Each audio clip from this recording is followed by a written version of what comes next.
Tommy, Tommy Talk.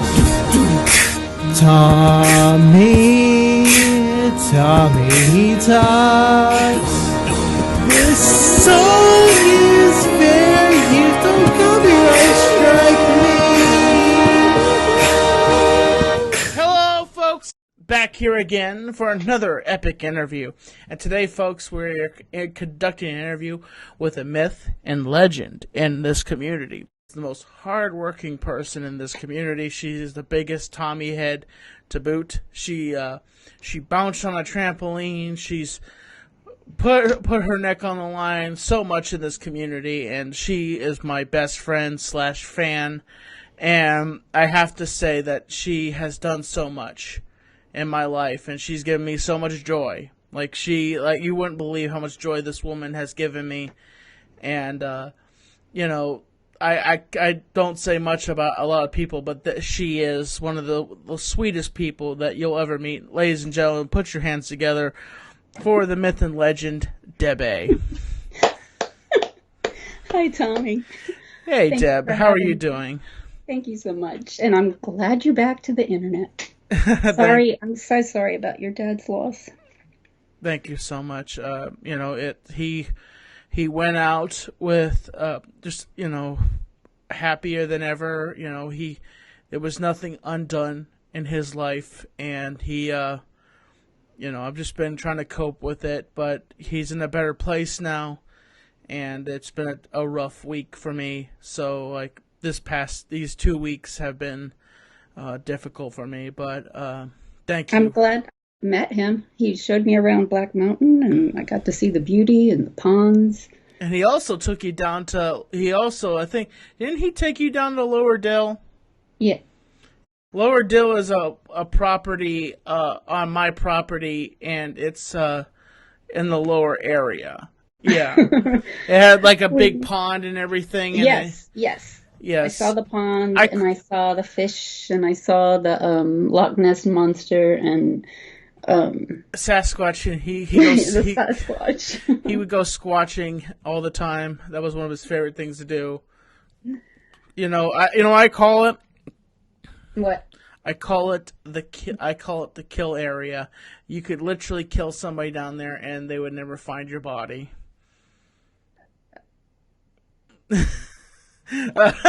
Deb, I was not gonna do it. Don't worry. Okay. The main reason why we're here, folks, is because Deb A is one of the most highly entertaining people on the internet, and you won't see her flashy. She doesn't have 1 million subscribers. She's not trying to show off just to show off. She does it from the heart, and she has had a career of working for the WB. She worked on Space Jam. She drew the Monstars. She has worked on so many projects, and she has played Xena. She has done so many things in her life, and now she has the most important role of being my friend and my number one artist that I know. And she has created, as you know, we launched the comic book, and it went well. It went well, but we couldn't get somebody to produce it on a mass perspective. We use an artist. How did that work, Deb? How did everything go from? Can I jump back to what you said about Xena? Yes. So I didn't play Xena. I was a Xena lookalike. So they hired me to do promotional jobs, signing autographs on the toy horse Briar that came out, or other events like that, Toy Fair. But I was not on the show ever. Oh, okay. I'm sorry. I like to build people up. I'm sorry. She was a Xena lookalike. Sorry, yeah. My bad. I sometimes like to build people up a little too much, and I forget to realize that I'm building somebody up a little too much. Right. I am not Lucy Lawless. No, she's not. She looks like Lucy Lawless, honestly. If you look at some pictures of her as Xena, she looks like Lucy Lawless. If Lucy Lawless was to have a meteorite fall on top of her head, honest to God, Deb could I probably... would catch it. That's how strong I am. I would catch the meteor. You know, Deb A has the personality of a firework. She blows up and she lights up the sky. That's how electrifying this woman is. She is one of the most can-aid spirits. I don't know if that's an appropriate word. I'm trying to, she's one of the most... this woman calls me up with so many things that she talks to me about conspiracies, and she's got the sweetest heart. Thank you. I do like to talk about alien conspiracy. I want to go back to the animation too. I didn't work for Warner Brothers. I worked for a company called Heart of Texas Productions, who freelanced for all the big companies. What? So I've worked on Space Jam, Anastasia, Quest for Camelot, Prince of Egypt, Rugrats. Wow. Which Rugrats did you work on? Did you work on? It was a video game. Oh, so you didn't work on the movie Rugrats where they got stranded in the woods with the monkeys. You know, to tell you the truth, I can't remember, but I know I worked on the video game. I may have worked on the movie, but I don't remember. We had so many freelance jobs. But Space Jam played a big part in my heart, because I was like, I get Bugs Bunny on my desk every morning when I come into work. What a way to go to work and have to draw a character you grew up with, right? Key artist was in California. They would mail us the beginning of the movement, the middle, and the end usually, and we had to fill it in. Wow. The animation had to stay true to the movement. Jeez, that's truly interesting right there. Now, what since then, what have you been doing since that? Art-wise? Yeah, art-wise, yes. Some book illustration, some food product artwork that's on the packaging, and I did your comic, my first comic, Tommy and C 2010, my very first. Now, here's a question for you. What was it, what was the entailing of launching this comic book? Because I know I spent hours and hours with you on the phone just trying to get this comic book out.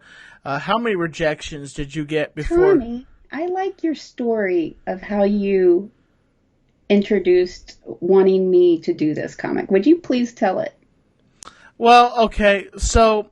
One day I was just talking with Deb, and I said, I feel like that I love comics, I love movies, and I've always wanted a comic book of myself. It would be awesome to have a story, my face on the front of the comic, and something with a positive message, but entertaining at the same time.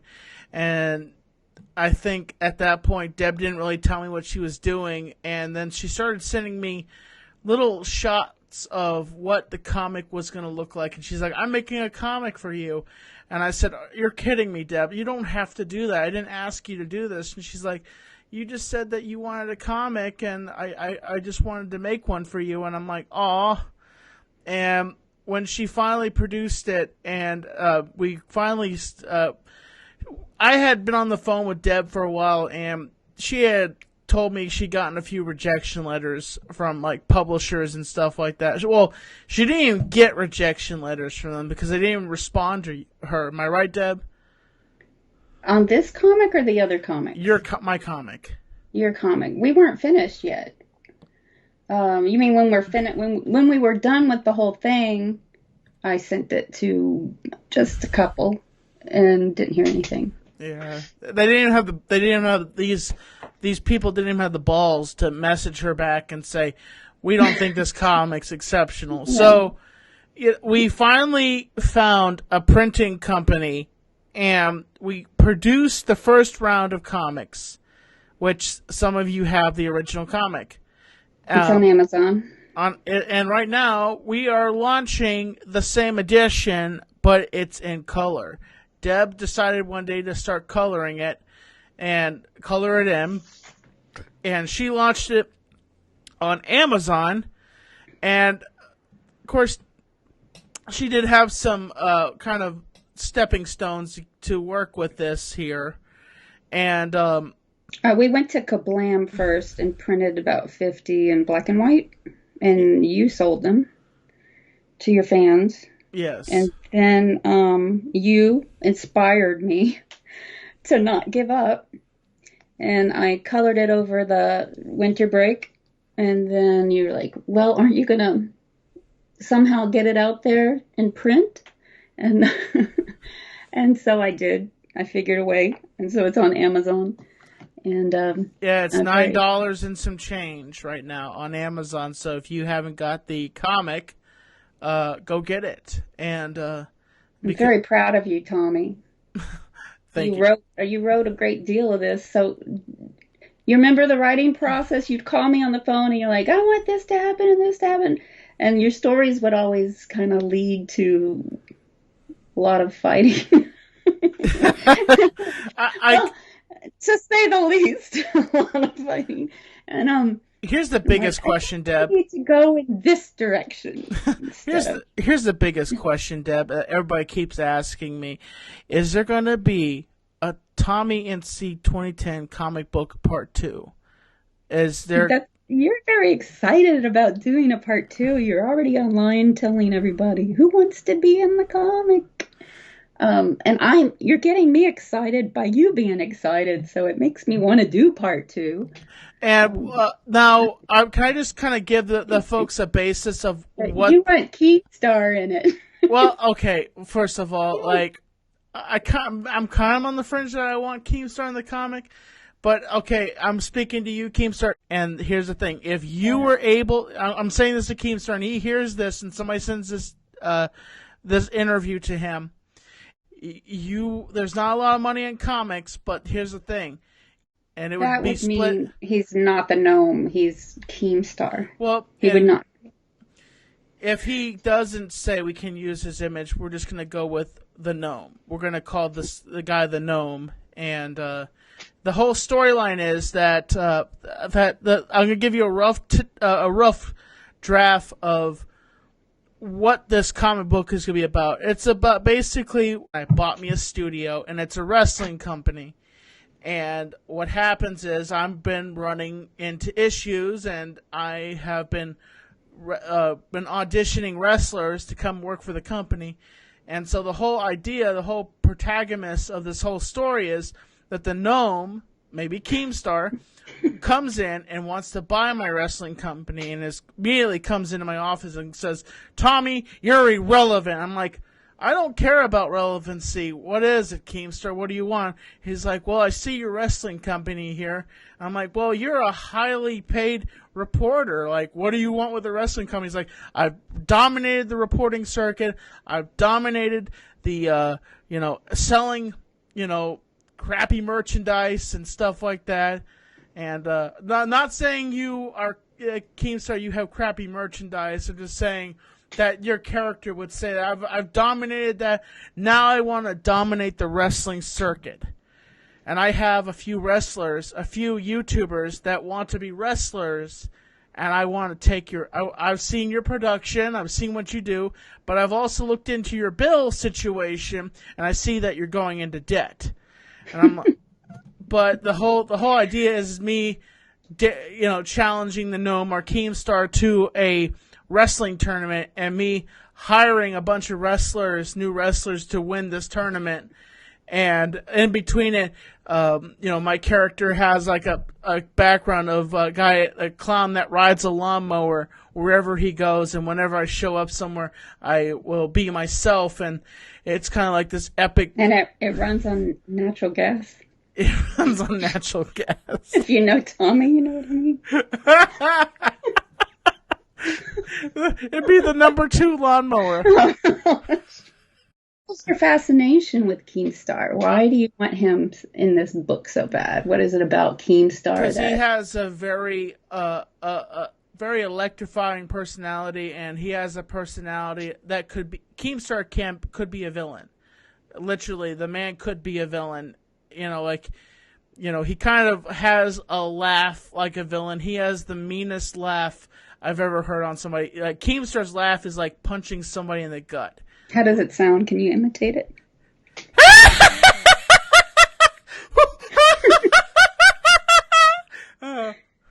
like a clown. Well, that's not to that extent, but now, whenever this comic gets up, if anybody wants to be featured in this comic, we would love to have anybody just, contact Deb on Twitter or contact me, and we just need your sort of approval, and you'll be featured in the comic. Your YouTube channel would be featured in the comic, and it would be like you would have your own image in the comic book.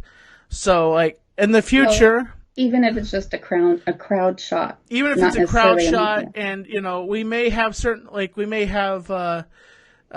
people pop up in there, if you want to be featured in the comic book, let me know, and we will have you maybe in the crowd shot, or maybe you might be being kicked out of the ring or something like that, or, in the comic book.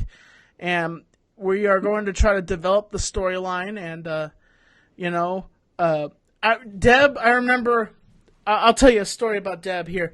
The first night she got the comic book launched, she was so excited. And to all this extent, I don't know what I was doing. She texts me. She says, "Tommy, it's digital." Oh, the first time I didn't know it was a digital publisher. I thought it was going to be printed. That's not the Amazon one. That's a different one.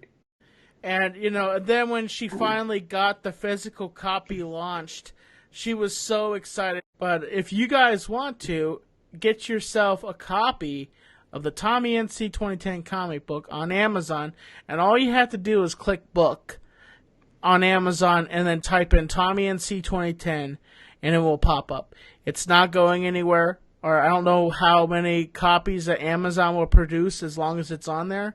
They'll probably produce as much as they... If you guys want to buy 100 copies and you guys ever come to Black Mountain, I'll sign them for you, okay? Like, anybody that buys a comic book and it comes to Black Mountain, or you see me somewhere at a grocery store or something like that, or you see me around, just have a Sharpie marker with you, and I will sign your comic book. I'll bring it with you. Let's throw this out there. If there's any comic book publishers listening to this and you want to take a look at the comic, if you want to publish it yourself, contact me. It'll hit a bigger market. What is your Twitter at, Deb? And Deb... Here's my Twitter, DA at Hawking, HAWKING, across Texas. Yep. Yes, Deb's in Texas where the storm hit. And she had to... I spoke to her so many nights, and she was literally freezing her butt off. And to keep herself warm, she was drawing Keemstar to keep her mind. Okay, so I drew Keemstar with hopes that he would sign our comics because Tommy loves Keemstar. I do not love Keemstar. I think he's a cool dude. I don't. See, Tommy had sent him a package prior to us sending him the comics, and he asked for an autograph on something, and it never arrived. I said, Tommy, you need to put a return address envelope, and if you're not paying him, I'll do some art with hopes that will be good enough for a payment. And did you get the comics yet?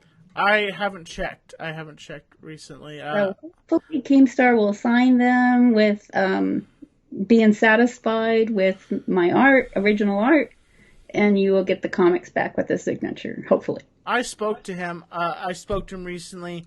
I was doing a conversation with Boogie293. Is that what his name is? Boogie 2... I don't know. I'm just gonna call him Boogie.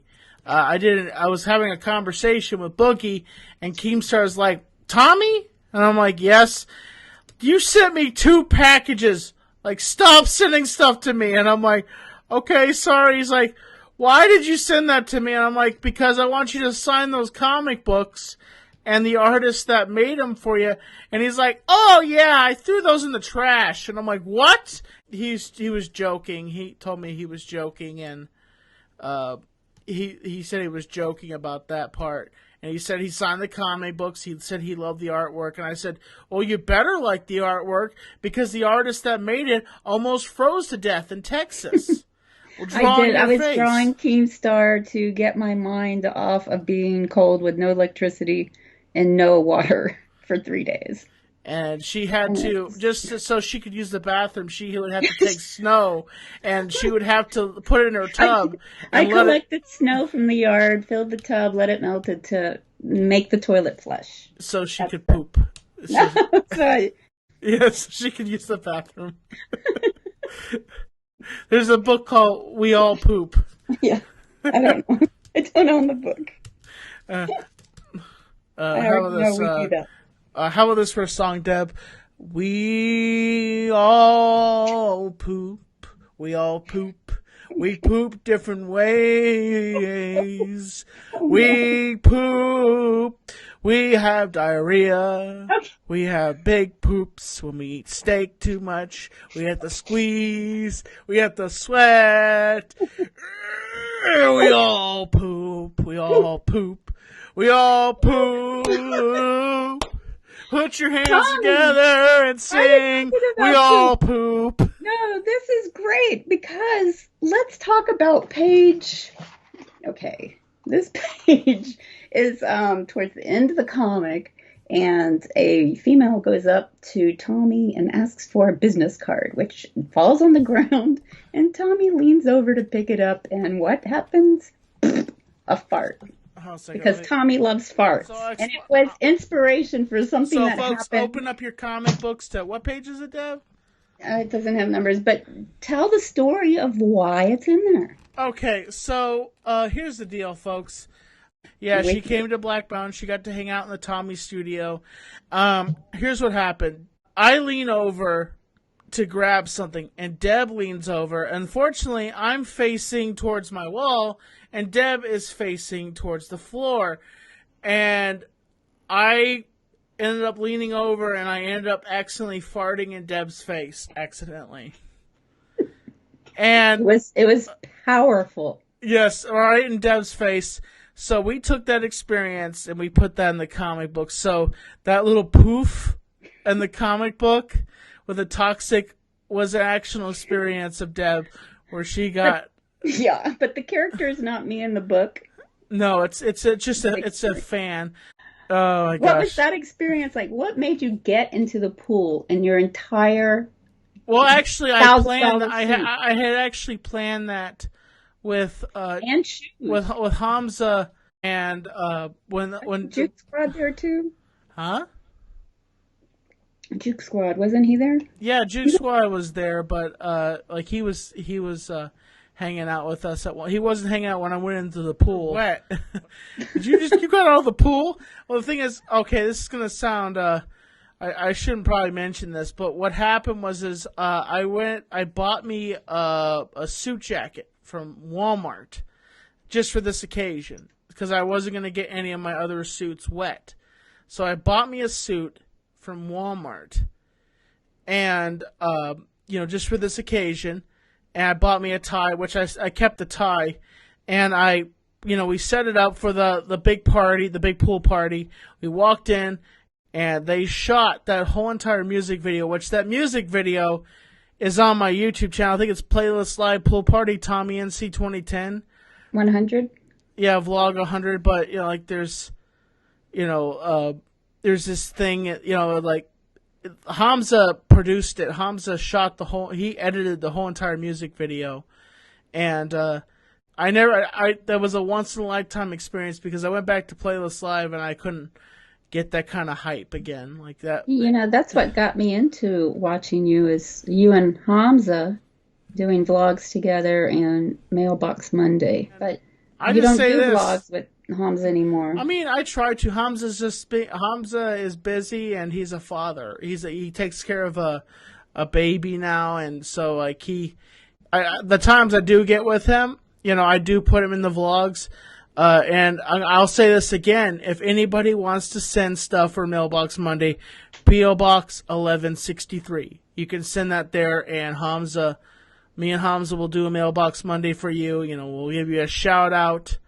Black Mountain. Black Mountain, North Carolina, P.O. Box 1163. If you want to send stuff for Mailbox Monday, we will still do it. We'll be safe. We'll wear masks, since COVID's going on right now.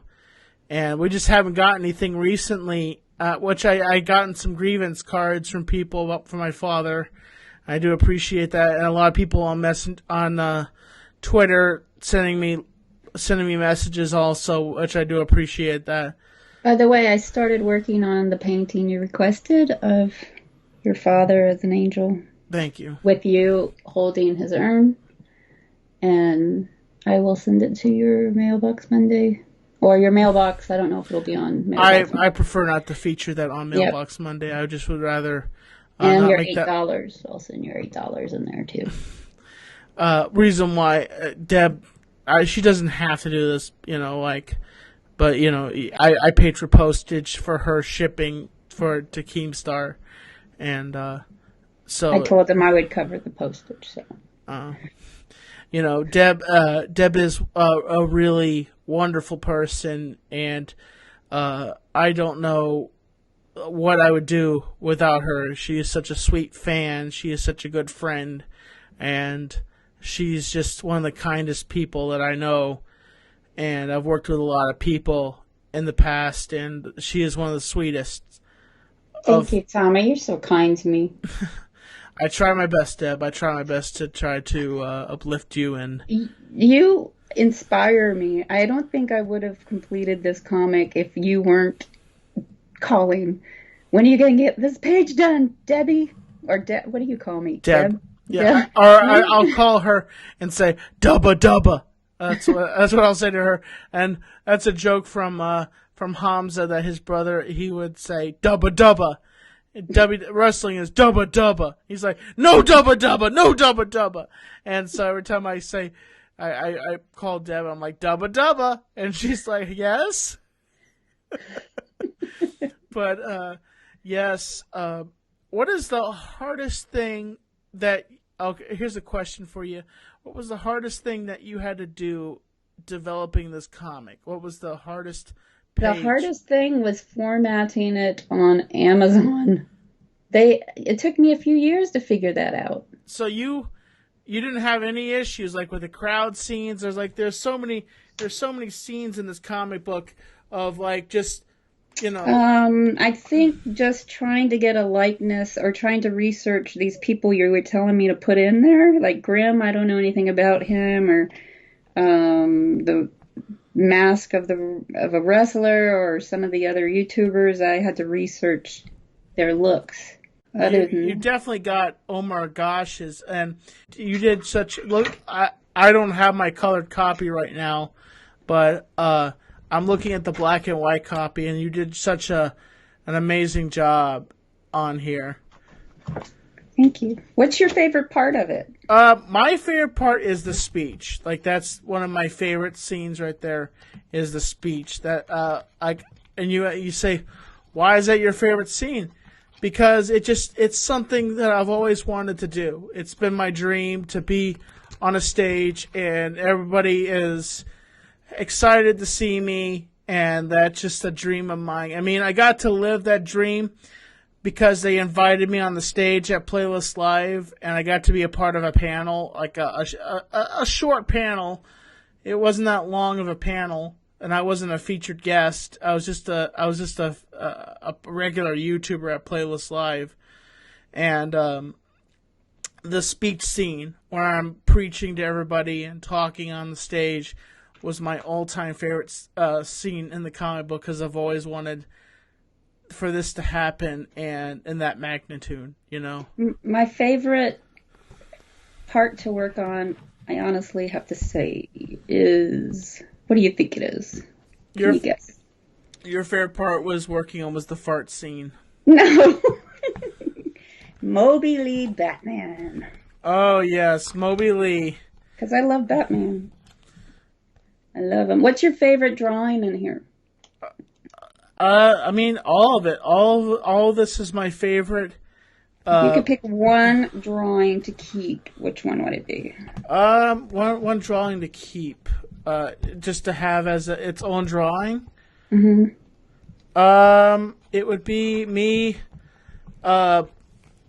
Honestly, me in front of the U Hollywood sign, like the girls, At the pool. and also the other you know one. what inspired me to do that is the old Elvis movies, because he was always at the pools with all the girls. That's why you have so many chicks around you. You're inspiring so many and people that two, all. the two I would have is me. The other one I'd like to would love to have is me doing the speech in front of people and the close-up shot, and from the one from behind in the front. That one is also one of my favorite pictures in the comic book, honestly. I think the comic looks better in color than black and white. Yeah. I mean, it still looks, people tell me, Tommy, that comic is so amazing. Like, people praise it, and they ask me about, you're going to do a part 2, and I'm like, oh, I really don't know. I don't know if the artist would want to do that or not, and, maybe there's a lot of, I'd have to sit down with Hamza and maybe type up a script and then ship it off to you. And it would have to be at least, how many pages did you say it would be? It's only 24. 24 wow, 24 pages. Before we end the interview here, Deb, is there anything else you want to throw out here before we end the interview? I'm working on 2 other comics and some fairy tale and a novel. So those should be on Amazon in the near future. Awesome. I can't wait to see what that's going to look like. And as always, folks, this is Deb A. And you know how you can contact her. And you know you can contact me through the DMs or through Instagram. As always, folks, I'm Tommy NC2010. And I'm keeping you on the inside fact. Subscribe, support, and stay positive.